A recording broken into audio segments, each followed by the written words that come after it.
नमस्ते। स्वागत है आपका डिजिटल न्यूज में, जहां हम आपको यूपी की सबसे ताजा और महत्वपूर्ण खबरें फटाफट पेश करते हैं। आज की 5 बड़ी खबरें जानना आपके लिए बेहद जरूरी है। रोजाना यूपी की न्यूज अपडेट पाने के लिए हमारे चैनल डिजिटल न्यूज को सब्सक्राइब करना ना भूलें। पूंजीगत व्यय में देश में नंबर 1 बना उत्तर प्रदेश, महाराष्ट्र और गुजरात को पीछे छोड़ा। सीएजी रिपोर्ट में खुलासा लखनऊ। नियंत्रक एवं महालेखा परीक्षक सीएजी की वित्त वर्ष 2022 से 23 की रिपोर्ट में उत्तर प्रदेश ने इतिहास रच दिया है। रिपोर्ट के अनुसार पूंजीगत व्यय कैपिटल एक्सपेंडिचर के मामले में यूपी ने देश के सभी 28 राज्यों को पीछे छोड़ दिया है। सीएजी के आंकड़ों के मुताबिक प्रदेश ने वर्ष 2022 से 23 में कुल 1,03,237 करोड़ रुपए का पूंजीगत निवेश किया, जो देश में सबसे अधिक है। इस मामले में यूपी ने औद्योगिक रूप से मजबूत माने जाने वाले महाराष्ट्र, कर्नाटक और गुजरात जैसे राज्यों को भी पछाड़ दिया। पूंजीगत व्यय में वृद्धि का मतलब है कि प्रदेश ने बुनियादी ढांचा, सड़कों, पुलों, ऊर्जा उत्पादन, औद्योगिक विकास और सरकारी संस्थानों के विस्तार पर बड़ा निवेश किया है। वित्तीय विशेषज्ञों का मानना है कि यह निवेश राज्य की अर्थव्यवस्था को गति देगा और आने वाले वर्षों में बड़े पैमाने पर रोजगार के अवसर बढ़ेंगे। सरकारी सूत्रों के अनुसार यह उपलब्धि वित्तीय अनुशासन, बेहतर बजट प्रबंधन और प्रभावी योजनाओं के क्रियान्वयन का परिणाम है। यूपी की यह उपलब्धि निवेशकों के लिए भी सकारात्मक संकेत मानी जा रही है। छोटे जिलों में उद्योग लगाने वालों को मिलेगी खास सुविधा। यूपी सरकार ने बनाई नई योजना। उत्तर प्रदेश सरकार ने छोटे जिलों में औद्योगिक विकास को गति देने के लिए बड़ा कदम उठाया है। मुख्यमंत्री योगी आदित्यनाथ के निर्देश पर अब जो निवेशक अवध, बुंदेलखंड और पूर्वांचल जैसे क्षेत्रों में उद्योग लगाना चाहते हैं, उन्हें मांग के अनुरूप तुरंत जमीन उपलब्ध कराई जाएगी। सरकार का लक्ष्य है कि प्रदेश के हर हिस्से में औद्योगिक संतुलन बनाया जाए ताकि रोजगार के अवसर स्थानीय स्तर पर बढ़ें।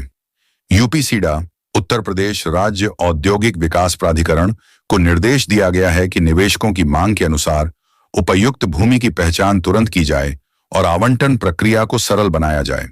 साथ ही बिजली, सड़क और जल सुविधाओं को भी प्राथमिकता दी जाएगी। सरकार का यह कदम न केवल क्षेत्रीय असमानता को कम करेगा, बल्कि स्थानीय युवाओं को रोजगार के अवसर भी प्रदान करेगा। दलित मुस्लिम समीकरण साधने की तैयारी, संगठन में बड़ा फेरबदल लखनऊ। उत्तर प्रदेश की राजनीति में नए सियासी संतुलन को ध्यान में रखते हुए पार्टी ने संगठनात्मक ढांचा बदलते हुए बड़ा कदम उठाया है। दलित मुस्लिम समीकरण को मजबूत करने की रणनीति के तहत पश्चिमी यूपी की जिम्मेदारी में फेरबदल किया गया है। अब इस क्षेत्र में पूर्व राज्यसभा सांसद मुनकाद अली, पूर्व सांसद गिरीश चंद्र जाटव और वरिष्ठ नेता सूरज सिंह जाटव को अहम जिम्मेदारी सौंपी गई है। पार्टी सूत्रों के मुताबिक यह बदलाव आने वाले लोकसभा और विधान परिषद चुनावों को ध्यान में रखकर किया गया है। इसके जरिए पार्टी दलित और मुस्लिम वोट बैंक को एकजुट रखने की कोशिश में है। संगठन का मानना है कि सामाजिक समीकरण को मजबूत किए बिना चुनावी सफलता मुश्किल होगी। इसलिए ऐसे नेताओं को जिम्मेदारियां दी गई हैं जिनकी पकड़ जमीनी स्तर पर मजबूत मानी जाती है।